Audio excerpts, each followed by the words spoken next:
E aí, pessoal, nós estamos de volta para mais uma review de filme no cinema e dessa vez a gente assistiu Doutor Sono, a continuação de O Iluminado, ambos baseados nos livros de Stephen King. E esse filme chegou aos cinemas nessa sexta-feira. Obviamente, como vocês já viram, a gente já fez um vídeo prévia falando um pouco sobre o que a Maria achava como uma leitora ávida de Stephen King e do trailer original desse filme, e agora nós vamos comentar ele. Então, antes da gente começar, não se esquece, deixa um like nesse vídeo, deixa um comentário aqui embaixo, você gostou, você tá ansioso, você não viu ainda, qual é a sua curiosidade em relação a esse filme, e obviamente se inscreve no canal e dá uma passadinha no nosso grupo no Facebook para participar com a gente das discussões e de notícias da semana e assim por diante. Eu acho que é seguro dizer que essa é a melhor adaptação de Stephen King do ano. Do ano? Do ano. Tá. Porque a gente teve It Volume 2, a gente teve Campo do Medo, a gente teve Cemitério Maldito, e todas foram extremamente underwhelming. E eu acho que a adaptação que o Mike Flanagan fez de Doutor Sono foi... Eu acho que ela foi fiel, onde ela precisava ser fiel. Ela fez as mudanças necessárias para poder manter a estrutura da história sem precisar falar de coisas filler, entre aspas, porque um livro tem muito pra tu criar esse laço que tu tem com os personagens. Tu passa por muitas coisas que não são necessariamente vitais pra contar a história. Sim. Só que o fim foi a grande decepção pra mim, mas não estragou o filme e a percepção que eu tive do filme. Sim. Como uma das melhores adaptações que eu já vi do Stephen King. Sim, é definitivamente uma das melhores adaptações que eu já fizeram do Stephen King, junto com as minhas três favoritas, que são... Com as minhas três favoritas, que são O Nevoeiro, Sonho de Liberdade e O Iluminado original. Pra mim é Conta Comigo, O Nevoeiro e A Espera de um Milagre. Uma das coisas mais interessantes desse filme é a direção do Mike Flanagan. Ele é um diretor que ficou mais conhecido nos últimos anos e eu acho que ele tem mais qualidade narrativa e qualidade artística do que o James Wan na questão de terror. Pra mim, ele é, nos últimos anos, um dos diretores mais importantes de terror que a gente teve desde que ele lançou Óculos, desde que ele fez A Maldição da Residência Hill, onde ele mostrou que a gente consegue ter um terror psicológico bem feito tecnicamente, muito bem construído, com uma tensão muito boa, sem ficar dependendo de sustinho barato. Mas ele é um diretor extremamente competente e tu vê como ele sabe utilizar a fotografia para contar o que ele tá querendo dizer e expressar psicologicamente o que tá acontecendo com as pessoas nessa história. E eu achei fantástico a forma como ele demonstra o poder da Rose viajando pelas... Eu não sei como é que ela viaja, se é pelas dimensões ou pelo mundo mesmo, mas a forma como ela viaja pelo plano astral. E todas as cenas em que tem ela fazendo isso, ou que tem eles viajando pelo plano astral, tanto ela, quanto a Abra, quanto o próprio Danny, e a câmera invertendo, a câmera girando, dando essa twist no mundo, assim, foi talvez os melhores momentos de toda a história. Que é assim que eles descrevem no livro, eles dizem que, tipo, o mundo gira. Pois é, imagina, tipo... Muitas vezes um diretor vai tentar usar isso da forma mais pobre possível, da forma mais simples possível, e ele sempre tem uma saída estética muito boa para todas as coisas que eles criam em todas as séries que eles fazem. Eu vou citar aqui como exemplo, e cuidado, spoilers de Maldição da Residência Hill, mas no momento que a personagem se enforca e ela começa a cair perfurando o tempo e espaço, é uma das coisas mais incríveis visualmente que a gente já teve numa coisa de terror. Agora eu lembrei quem é a atriz que faz a Violet do começo. É a que faz ela criança no Maldição da Residência Hill. Ele reaproveita muita gente. E o Jack Torrance é o pai da Maldição da Residência Hill, quando ele é mais novo, que é o Elliot do ET. E ele ficou surpreendentemente igual o Jack Nicholson. Muito e uma parecido. Coisa que eu gostei muito foi que eles escalaram novos atores pra esses papéis. Sim. Em vez de usar, tipo, CG ou The Aging ou qualquer uma dessas merdas. E eu achei que a atriz que fez a Wendy, a voz dela ficou igual à original. E tem alguns momentos que ela parece muito com a... Esqueci o nome dela. Shelley Duvall. Que é a caracterização que eu menos gosto dos personagens do Iluminado. Ela é completamente diferente da Wendy, mas ficou perfeita. O gurizinho que fez o Danny ficou perfeito. E ele de perfil parecia o Jack Nicholson, e isso é muito bizarro. E é uma coisa que irrita muito, porque quando... hoje em dia, quando se tem algum tipo de preparação ou de fazer alguma coisa relativa a alguma coisa do passado, normalmente se tem essa ideia de fazer uma coisa em CG que fica escroto. Ou utilizar imagens das cenas daquela época e recolar elas em cima, que é todo um trabalho forçado que eles têm que fazer pra poder dar um realismo, quando tu muito bem podia escalar um outro ator parecido e foda-se, tá ligado? E foi isso que ele fez, ele meio que cagou, assim, tipo, não precisamos, vamos recriar o que a gente precisa aqui e não vamos fazer nada digitalmente. Eu acho que isso foi muito, muito, muito bom da parte dele. E fora que eu adorei toda a atuação do Ewan McGregor, eu acho que foi maravilhoso no papel do Danny Torrance. Gostei da guriazinha, a Abra é muito boa atriz, eu acho que quando... É sempre difícil tu conseguir tirar uma boa atuação de atores mirins. E a gente sabe que o Mike Flanagan é um dos caras que consegue, porque ele já trabalha com crianças na Residência Hill, trabalhando nos outros filmes de terror dele, sempre funcionou muito bem, sempre conseguiu escalar muito bem e tirar uma boa atuação deles. E essa aqui não é diferente, a gente tem essa quase uma maldade nela, assim, naquele momento que ela faz a armadilha na Rose, foi um dos momentos mais chocantes pra mim, um dos momentos mais fodas do filme inteiro. E até no cinema o pessoal ficou muito chocado, assim, porque ela é muito perversa quando ela quer também. Então eu gostei disso, até achei que ia ter alguma coisa em relativo a isso, dela se tornando mais malvada. Dela ter uma coisa negra dentro dela, ela tem uma darkness inside her, não. Ela não tem. Ela só fez o que ela precisava fazer pra conseguir derrotar a Rose, porque senão a Rose ia ficar indo atrás dela pra sempre. E ela nunca ia ter paz. A Rose é uma vilã maravilhosa. É uma das melhores vilãs, eu acho, das histórias do Stephen King que a gente teve até agora no cinema. No cinema, eu considero uma das melhores vilãs do cinema. Eu achei ela muito... Ela é perversa, mas ao mesmo tempo ela tem todo um cuidado com as pessoas que estão ao redor dela, e ela realmente se importa com eles. Ela não é só um vilão que tá ali pra tentar mostrar, como eu sou extremamente egoísta, então tipo, foda-se ele, eu vou me salvar. Não, ela se importa com cada um deles, ela tem uma união de sangue com cada um deles, e ela sente a morte de cada um deles. E eu gostei disso porque eu pensei assim, sabe, eles não precisavam matar criança, sabe? Tipo, eles podiam viver de boas, não, eles têm que matar criança, e a forma como eles matam é extremamente brutal. Eles não é uma podiam coisa extremamente viver de boas, torturadora. Porque ela mesma disse que não, quando eles são adultos, o vapor eu sei que não, deturpa. eu sei que eles não podem, só que tipo assim, é legal a química deles, é legal a química dessa comunidade que eles criaram. E ela como líder é muito boa, eu achei ela uma personagem muito interessante. Pena que a gente teve pouco no final ali, a gente eu pelo menos não consegui entender muito bem quais eram os poderes dela e quais eram os poderes dos outros. Nunca ficou muito claro, isso eles nunca especificaram, isso é uma coisa que eu senti falta na adaptação, porque eu queria tentar entender melhor o que cada um agregava pro grupo.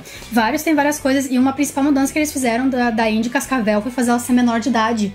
E daí isso já cortava várias partes do livro, que tipo, na primeira cena depois que ela acorda, ela faz sexo com a Rose. Sim, e depois ela arruma uma namorada. Então, tipo, isso já foi, vamos fazer então ela ter 15 anos, que daí a gente pode justificar não ter que fazer isso. E daí eles não fizeram, daí eles não deram a namorada dela. Então, são pequenas coisas. E daí a gente, eles têm localizadores, eles têm gente que sabe matemática, vários tipos de poderes que ajudam eles a encontrar e que ajudam eles a viver bem. Porque aquela hora que o Danny fala que eles são ricos, em nenhum momento foi demonstrado que eles são ricos. Só que no livro eles têm um contador. Então a gente vê que eles têm dinheiro. Eles só se movem... Eu não sei nem como é que ele sabia que eles tinham dinheiro. Eles se movem em caravanas porque, para as pessoas comuns, eles são invisíveis. Pessoas em caravanas, em vans, que moram em acampamentos, ciganos, eles são invisíveis para pessoas. Por isso que eles andam em caravanas. Mas eles têm muita grana porque eles estão há milhares de anos. Eles existem há milhares de anos. Eles eu acho que até inclusive foram responsáveis por vários atentados, e eles iam nos lugares e eles chupavam todo o vapor de qualquer iluminado que tivesse lá. Sabe, eu inclusive achei que o que morreu ali, o vovô, ele parecia uma criatura mística do passado mesmo, um Drácula da vida, pela forma como ela descreve ele no final, ele dizendo que ele trouxe terror pra todo mundo. Então eu pensei, talvez ele seja um Drácula da vida e um Nosferatu da vida. Eles são tecnicamente vampiros, né? Sim, são tecnicamente vampiros. Diferença é que eles conseguem ficar no sol, né? Eu gostei demais do clima que o filme criou, eu gostei demais de tudo que era original do filme. O que me chateou um pouco só foi na questão quando eles tentavam ligar demais com o iluminado. Eu sei que o filme foi vendido como uma continuação do Iluminado, porque essa é uma tentativa de fazer um cash-in em cima disso, de fazer um marketing do filme em cima do Iluminado, com razão, porque esse é uma continuação direta de Iluminado.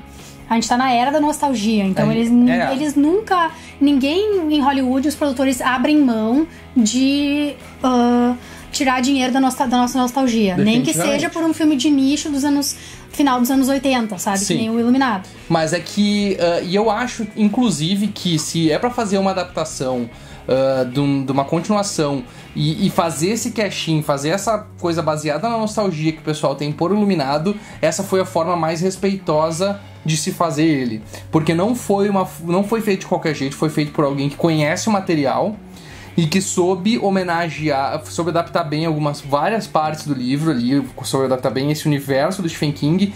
Mais importante de tudo, visualmente. Ele fez visualmente, ele foi extremamente criativo. Ele não precisou ficar usando susto barato a todo momento, ele não precisou ficar dando cagaço na gente por querer. Ele criou uma história aterrorizante por si só. Não é vários momentos de nada até o jumpscare. Tipo, exatamente. Que nem os filmes do James Wan. Do James Wan. Não digo do James Wan. Mas o James Wan faz isso do universo do James Wan. Que daí que agora já é feito por várias outras pessoas que não são também, ele. Verdade. Então, tipo, Invocações do Mal e A Maldição da Chorona e A Freira, que é só um monte de enrolação pra te levar até o próximo jumpscare. Pra tu entrar naquele momento de segurança pra ele poder te assustar. Não, é uma construção de atmosfera. Exatamente. E é extremamente bem feito. E sobre esse negócio do Iluminado, o que me deixou apreensiva a respeito disso é porque o fim do filme e o fim do livro são extremamente diferentes. Sim. E principalmente o Jack do filme e o Jack do livro são muito diferentes.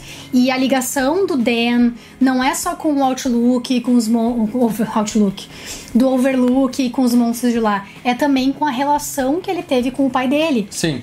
E esse Jack do Jack Nicholson do filme do Stanley Kubrick, ele não é uma pessoa amorosa, uma pessoa calorosa, que ama ele, que, sabe, ele largou a bebida porque ele viu o quanto estava fazendo mal pra família dele, porque ele quebrou o braço do filho dele, ele arruinou a carreira dele por causa disso. E ele tá tentando ser uma pessoa melhor pra família dele. Sim. Só que ele foi consumido por algo fora dele. Algo pelo qual ele não teve controle. Então, ver aquela cena em que o Dan tá ganhando a ficha dele de 8 anos Sim. e ele falando isso é pro meu pai, Jack Torrance, não faz sentido com o filme do Stanley Kubrick. É verdade. Sabe? Ficar um pouco distoante naquele momento ali mesmo. Então, vai all in. Se tu quer que seja uma... Se tu quer que a adaptação do filme também seja direta à adaptação do filme, em vez de mostrar o que realmente aconteceu, seja coerente com todos os aspectos. Porque... É que assim, ó... Dr. Sono é um livro que não dá... o problema de adaptar do Dr. Sono... E aí a gente vai vendo que nem o Watchmen, por exemplo. O que o Watchmen fez? O Watchmen ignorou o filme, que ele poderia seguir o filme ou a HQ. A série do Watchmen decidiu ignorar o filme e fazer de acordo com o HQ. Então o que acontece? A gente sabe que eles estão seguindo essa premissa. Só que aqui tu tem o diretor querendo fazer uma obra que é adaptada de um livro, mas ao mesmo tempo que é a sequência de um filme. Então ele teve que achar meios termos para poder aclimatar a história que ele queria contar, com começo, meio e fim. E eu acho que ele faz isso muito bem, porque a gente consegue ver o Dan desenvolvendo esse arco com o pai dele, mesmo com as incoerências do filme anterior, porque a gente precisava disso no livro. E dentro do filme do Dr. Sono faz sentido, por mais que no Iluminado não fizesse sentido, porque aquilo que ele conta, aquilo que ele fala do pai dele pegando a ficha, etc, etc, etc, por mais que a gente não tenha visto, a gente passa a acreditar nele naquele momento.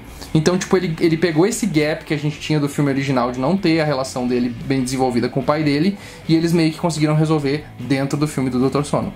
E daí eu acho que a grande crítica que a gente tem, eu tenho ao final, é eles matarem o Dan do jeito que o Jack deveria ter morrido originalmente no filme. E eu entendo que o Mike Flanagan fez isso como, digamos, uma homenagem ao Stephen King, tipo, dando pra ele o que ele queria no filme do Iluminado do Stanley Kubrick.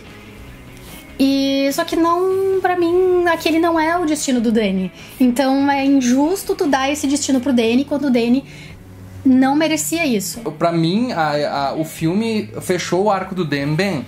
Tipo, dentro da história do filme, o fato de ter acontecido tudo aquilo e ele ter morrido no final fez sentido. O que me irritou nessa última parte, e que pra mim estragou um pouco a conclusão e o clímax do filme, é só que eles começaram a ficar socando referência de O Iluminado o tempo inteiro ali. Que daí era a cena da mulher no banheiro, aí era a cena das guriazinhas de novo no Overlook. E isso me irritou. A cena isso do me irritou sangue mais. não faz sentido nenhum. O fato dele... Exatamente, eu acho que foi muito nada a ver a cena, porque mostra ela entrando, corta, mostra o sangue vindo, corta, mostra ela saindo. Tipo, eu não vi necessidade nenhuma daquela cena do sangue. Mas foi isso que me irritou, porque isso me tirou um pouco da imersão que eu tava tendo no filme por conta própria. Por conta própria, o filme tava funcionando muito bem, sem ficar socando as referências do Stanley Kubrick.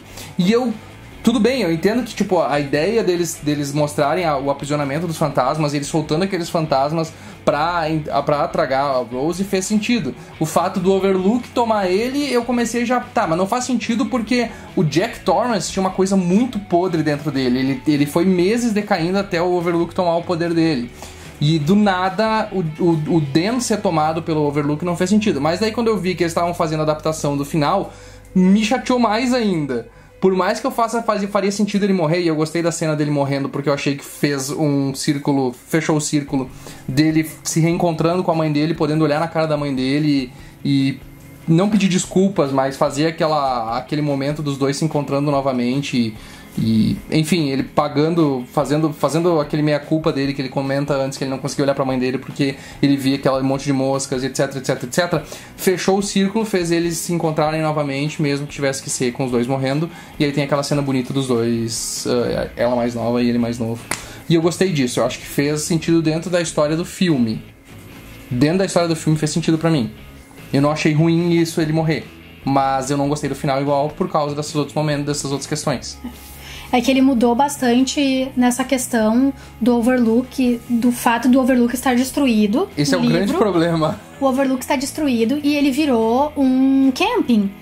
E o verdadeiro nó é atraído para aquele camping por causa daquilo que aconteceu lá, entende? Não é uma coisa que tipo, os monstros dentro do Overlook querem comer a Rose. É porque eles são da mesma maldade, então eles são atraídos para lá. Então eles montam um acampamento ali e é ali que tudo acontece. É ali que ele mata todo o verdadeiro nó, é ali que eles enfrentam a Rose, tudo acontece ali, nos escombros do Overlook. Inclusive nós temos, a gente vê o Jack e o antigo zelador que estava antes do Jack, que foram os dois que foram consumidos pelo hotel e foram feitos, obrigados pelo hotel a matar a própria família, ajudando o Danny e a Abra a derrotar a Rose. E isso é tipo a redenção deles. Interessante. Onde eles podem agora seguir em frente e ter a redenção deles. Então, eu acho que ele não quis ser tão piegas, talvez, porque tem essa questão também do terror atual, querer que as coisas não terminem bem. As coisas terminam, sabe? Tipo, se as coisas terminam mal, por exemplo, com o pai da Abra morrendo, com um amigo do Dan morrendo, com o Dan morrendo, ela dá mais uma sensação de terror, porque daí tu sabe que o terror nunca pode ser derrotado sem consequências. Se tudo acaba bem no fim, tudo se dá bem, tu fica com aquela sensação de então tá tudo bem.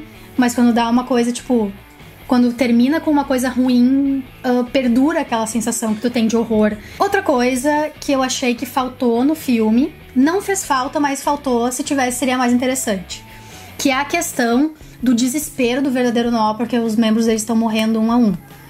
Porque eles sempre se acharam impenetráveis. Não digo imortais, porque a Rose nunca disse que a gente era imortal, mas tipo invencíveis.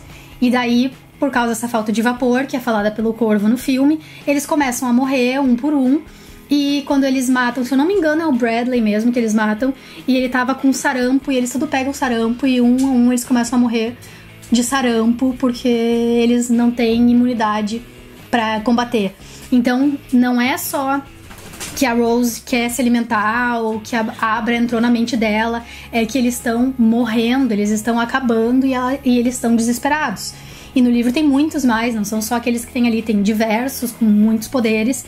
e eles morrem das maneiras mais grotescas possíveis. E eu acho que essa sensação de desespero ia trazer uma nova nuance pro filme, pra personagem e pro verdadeiro nó. E eu gostaria de ter visto isso. Mas, dito isso, assim, acho que foi muito bem estruturado os três atos foram muito bem posicionados. Eu acho que narrativamente foi muito rica essa história, ela consegue contar muita coisa em muito pouco tempo. Então, tipo, toda vez que tu precisa avançar, a trama avança muito bem, ela avança numa velocidade boa, mas eles se preocupam em parar e desenvolver o personagem antes de continuar. Tanto é que tu sente quando os personagens morrem, tu sente quando o pai dela morre, tu sente quando o melhor amigo dele morre, tu sente quando eles estão com as coisas, eles estão em risco de perder alguma coisa. E eu acho que isso é importante pra tu... Porque se são só um monte de pessoas que só morrem e não tem nenhum tipo de consequência em relação a isso, o espectador não se apega. E eu acho que nisso ele conseguiu fazer muito bem e... Pra mim é um dos melhores filmes do ano, eu acho, até o momento. Fora esses detalhezinhos do final, assim, que não estragam o filme, mas que deixaram a desejar um pouco. Sim. Não estragaram, só deixou a desejar.